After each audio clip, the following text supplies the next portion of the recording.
Lo último en Noticias Caracol.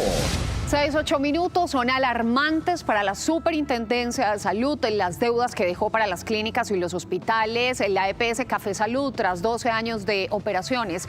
Nicole Buitrago, muy buenos días. Usted conoció un informe que contiene todos los detalles que dejó ese proceso de liquidación. ¿Con quién se encuentra? Alejandra y televidentes, muy buenos días. Los detalles tienen que ver con una deuda billonaria que quedó en el tintero con la liquidación de esta EPS Café Salud. Estamos hablando de más de 8 billones de pesos que debía la entidad al sistema de salud al momento de su liquidación y que al final, después de más de 3 años, terminó siendo una deuda sin saldar. Solo reconocieron cierta parte de esa cifra y hace tan solo unos días la firma que estaba encargada de este proceso de postliquidación había informado que la EPS llegaba a su fin, pero con un pago completo de los gastos administrativos. Por eso hoy vamos a conocer cómo quedaron las cuentas y cuál es el impacto en el sistema de salud. Nos acompaña a esta hora el Superintendente Nacional de Salud, Luis Carlos Deal. Bienvenido a Noticias Caracol, Superintendente. Muy buenos días para ti, Nicole, para toda la audiencia de Caracol. Un saludo muy especial. Bueno, Superintendente, ¿cómo entender esta deuda? ¿Qué pasó con estos 8 billones de pesos iniciales? ¿Qué tanto empezó a pagar esta EPS liquidada? Bueno, lo primero que hay que decir es que cuando empieza un proceso de liquidación, el liquidador informa a toda la comunidad que empieza su proceso de liquidación y todos los que creen que tienen una deuda adquirida con esa EPS reclaman. Eso es un valor inicial que es el valor reclamado. Luego el liquidador genera un proceso de auditoría, es decir, filtra y dice qué realmente debe y qué no debe y genera ese valor reconocido. Luego aquí tenemos un valor reclamado inicial que es de 8.8 billones de pesos. En ese proceso de liquidación se reconocieron 1.3 billones de pesos y al finalizar se pagaron solo 66.700 millones de pesos, es decir, un 4.8% del valor reconocido, esperando que haya sido un buen ejercicio este proceso de auditoría y que efectivamente haya sido la deuda que haya tenido esta EPS al liquidarse. Y es importante decir que además el costo de la liquidación y del mandato, que es el proceso después de la liquidación, superó el valor pagado. Es decir, costó liquidar la EPS 77.000 millones de pesos, que es más de lo que pagaron a las IPS, hospitales y clínicas de todo el país. ¿Qué pasa con el restante? ¿Por qué solo se reconoce 1.3 billones de pesos? ¿El resto se pierde o dónde queda esa plata del sistema? Es fruto de una auditoría que hace el agente liquidador donde dice que esas facturas o esos costos realmente no correspondían con la deuda, pero no se ha hecho realmente un estudio riguroso, sobre todo frente a estas que ya fueron liquidadas en procesos pasados donde hemos visto muchas irregularidades en todo el proceso liquidatorio y que hoy estamos denunciando. Porque hoy la extinta EPS Café Salud está diciendo, ya dejamos deudas saldadas gracias a un contrato de mandato que incluso firmaron ustedes desde la Superintendencia Nacional de Salud. Ese contrato a ellos les permitió irse sin saldar completamente la deuda. ¿Qué pasó realmente con el contrato de mandato? Para eso tenemos que irnos a la historia. La liquidación inicia el 22 de julio de 2019, se da durante 2 años. La EPS o el liquidador, mejor, pide una prórroga de 4 meses, el 22 de julio de 2021, pero hay que tener en cuenta que para este momento no se cumplieron los tiempos de ley para pedir esta prórroga. La superintendencia exige por el Estatuto Orgánico Financiero que se pida con 3 meses de anticipación, se pidió con 15 días y la superintendencia de ese momento lo aprobó de manera express, lo que volvió a repetirse el 22 de noviembre del mismo año 2021, donde se prorrogó por 6 meses. Además, para este momento ya había un proceso que es el desequilibrio financiero, es decir, que ya no alcanzaba la plata para administrar y para pagar las deudas. Luego se ha debido terminar la personería jurídica, no se terminó y se envió el proceso liquidatorio hasta mayo de 2022, donde se inició un mandato. Este mandato inicial no fue objetado por parte de la Superintendencia Nacional de Salud de ese momento y pasó completo. Tenía unas cláusulas que eran nocivas para el proceso liquidatorio, dado que la Superintendencia de aquí en adelante no tenía la potestad, según este contrato, pero sí de acuerdo con el Estatuto Orgánico Financiero, de no prorrogar este mandato. Es decir, que ni este segundo mandato que se prorrogó, ni este segundo mandato que se prorrogó, tuvieron la autorización real por parte de la Superintendencia, se hicieron de manera irregular y por fuera de lo que dice el Estatuto Orgánico Financiero. ¿Prorrogar tantas veces un proceso tan complicado afectó al sistema de salud? No solo prorrogarlo, porque como vimos los costos son irregulares, están por encima el costo del mandato que lo que fue el costo que se pagó realmente a los hospitales públicos y a los hospitales y clínicas privadas de nuestro país, sino que además hubo otras irregularidades que también denunciamos. Parte del equipo del auditor, del liquidador, hizo parte de la empresa que configuró el mandato. Esta empresa que configuró el mandato no debería, por inhabilidad, haber hecho parte del proceso liquidatorio.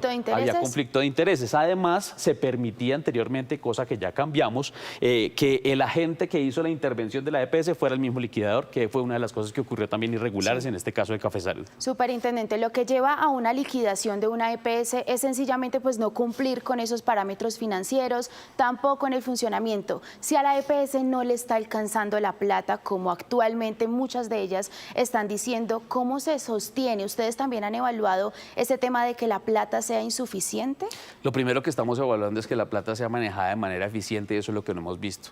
Es decir, se está generando un tema de integración vertical que está favoreciendo unos negocios propios de muchas EPS, que está favoreciendo que los recursos se terminen concentrando de maneras irregulares y que realmente no sean distribuidos de manera equitativa, además de generar un estímulo al alto costo, es decir, estimular a que los pacientes reciban tratamientos que son muy costosos para el sistema antes que generar una serie de actividades que son mucho más económicas, pero que además van en favor del bienestar y de la salud de las personas. Por ejemplo, una citología a tiempo y no esperar a que una mujer llegue a hacer la histerectomía, la quimio, la radioterapia por un cáncer de cuello uterino. ¿Sí habría un cambio si se cambia la persona o la entidad que maneja el dinero, como lo plantean ustedes en la reforma?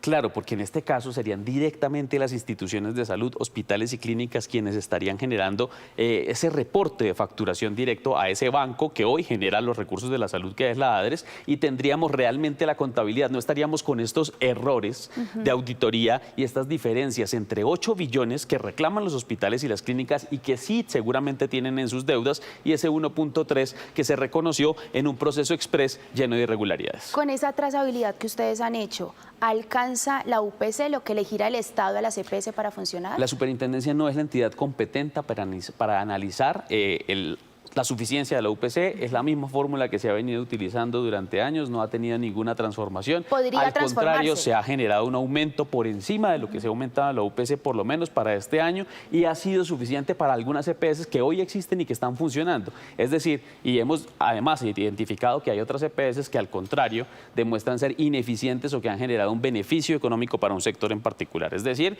hay que hacer un estudio primero de eficiencia, pero hay que evaluar si efectivamente las EPS están usando los recursos en lo que debe ser. Se lo estoy preguntando porque precisamente ustedes están entregando esta otra cifra preocupante desde el 2016 y a hoy ya son más de 8 billones de pesos que acumula la deuda que han dejado solo las EPS liquidadas. ¿Qué impacto tiene esto para el sistema de salud? No les está alcanzando el dinero y hay una deuda superior a 8 billones de pesos. Esto impacta en que durante mucho tiempo se hicieron liquidaciones por parte de la Superintendencia Nacional de Salud que no tuvieron ningún tipo de control.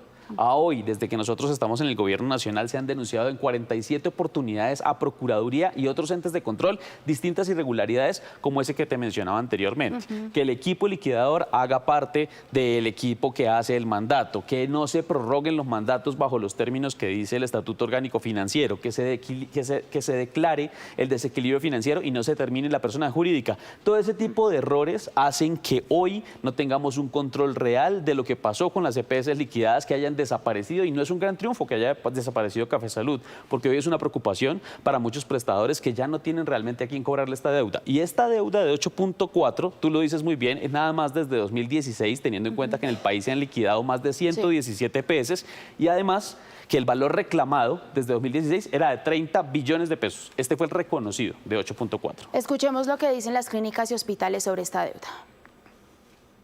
Para la red prestadora es bastante preocupante el proceso de liquidación de una EPS. Por cada 100 pesos de cartera al momento de la liquidación, nosotros los prestadores podemos recoger nuevamente 30 pesos. La pérdida es mayoritariamente grande en estos procesos para nosotros.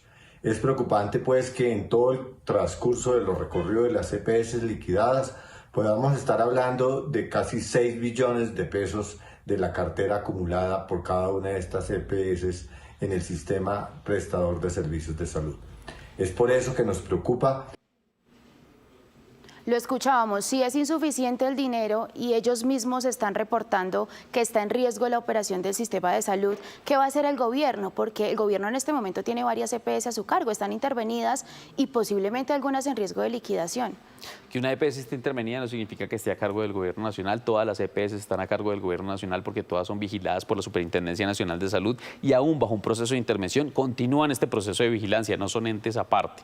Lo que sí es importante decir es que el gobierno ha generado estrategias para que al menos el flujo corriente de los recursos, es decir, la prestación sagrada de la UPC, que es lo que se les ha venido generando sagradamente ex ante de cada uno de los meses de prestación de servicios de salud, llegue de una manera más expedita a los prestadores de servicios de salud, en el caso del giro directo, permitiéndonos a nosotros también transparentar cómo ha sido el ejercicio de estos recursos. Pero definitivamente, sin una reforma a la salud que permita realmente esa gobernanza de los recursos y que permita de una vez que el recurso público se pueda utilizar en la prestación de servicios y se pueda definir hacia dónde va ese recurso, pues no vamos a poder hacer mucho, porque hoy, con la legislación que existe, aún sea EPS intervenida o no, es la propia EPS la que define hacia dónde van los recursos, en qué cantidad y en qué momento. Gracias, superintendente, por este espacio. A ti, Nicole, muchas gracias. Un saludo. Una deuda entonces superior a 8 billones de pesos y un debate que se aproxima sobre la reforma a la salud en el Congreso de la República.